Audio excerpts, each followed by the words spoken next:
Okay, Mr. Lecky, let me come to you, because one of the things that I would say puts people into a frenzy or gets them into a frenzy is the transmission of results, when people are waiting to find out who won. And that whole manual process, I mean, I remember 2015 being on air and just waiting for the 1, 2, and the counting to go on. And is that what we're going to go through again this year? How can INEC make it a little bit better when it comes to transmission of results in the spirit of keeping people calm? Thank you very much again. Before I go to that, let me just say one or two things about monitoring the election and observing the election.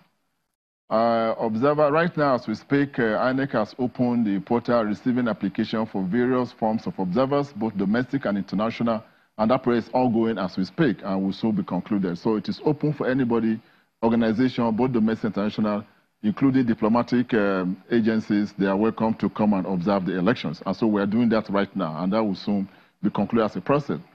The role of observer is so important and crucial, including our monitor. The monitors are essentially INEC INEC electoral officials who do the process day-to-day, tax by tax, monitoring about what is happening and responding to challenges through the process of the election, starting before the election and election day and beyond. So that's what the monitors do. There are definitely people who are more directly responsible to INEC.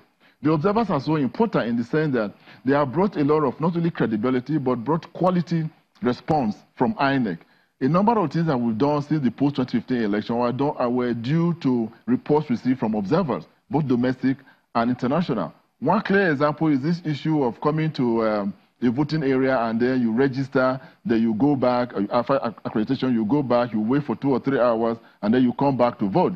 And there was a report that should be abrogated and it should be combined so that you register, accredit, and vote simultaneously. That was something that came from various observation reports that we received from observers.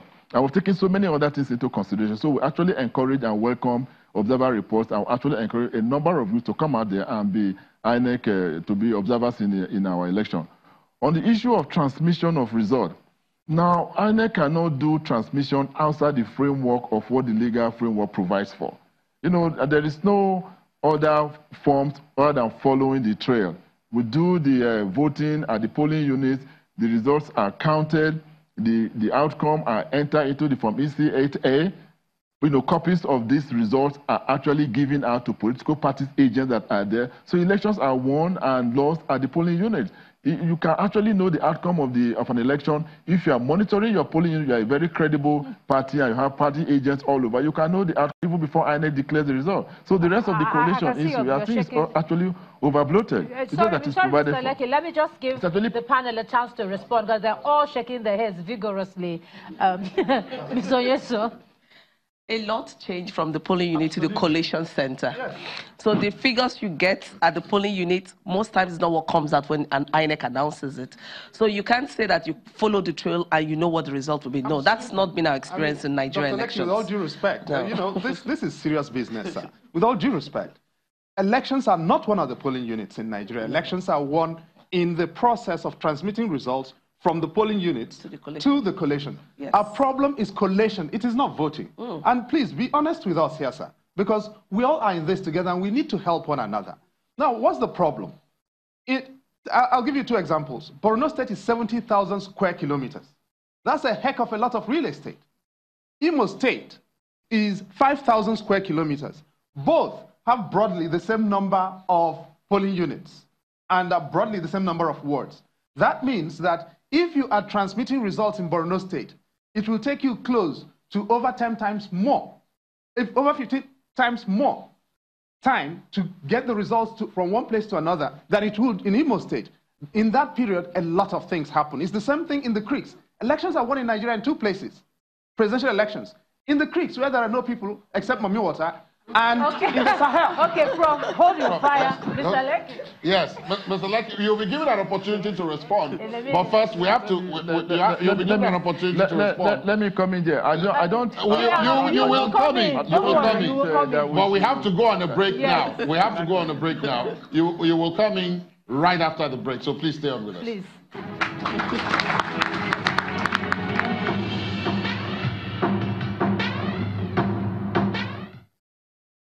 1 presidential constituency, 29 governorship constituencies, because election in 7 states is conducted off-season. We have done 5. We have 2 outstanding in Ekiti and Oshun in July and September. We have 109 senatorial constituencies. We have 360 federal constituencies. That is for election to the House of Representatives. We have 991 state constituencies. And then we have 68 constituencies in the FCT for the election of chairman and councillors. It's just by coincidence that the election for chairman and councillors coincides with the general election. So we decided that when citizens in other parts of the country are voting for their governors and members of state assembly, in the FCT they will vote for their chairman and councillors, because there's no election to the office of governor and members of the state assembly in the FCT. So that will give you a total of 1,558 constituencies into which elections are conducted. Let us assume that 40 political parties field candidates will end up with 46,000 candidates for the election. You ask the question, how do you manage the ballot papers? We have gone very far, actually. We have produced dummy ballots. And we have one with 3 columns that can take more than 68 political parties. And it's manageable, because the next challenge will be, if you manage the ballot papers, how are you going to manage the ballot boxes? Because the papers have to be dropped into the ballot boxes. We have gone far with that. So far, we are comfortable with the preparations we are making for the election. But I wish to assure Nigerians that there will be massive sensitization and voter education around the size and nature of the ballot papers well ahead of the elections.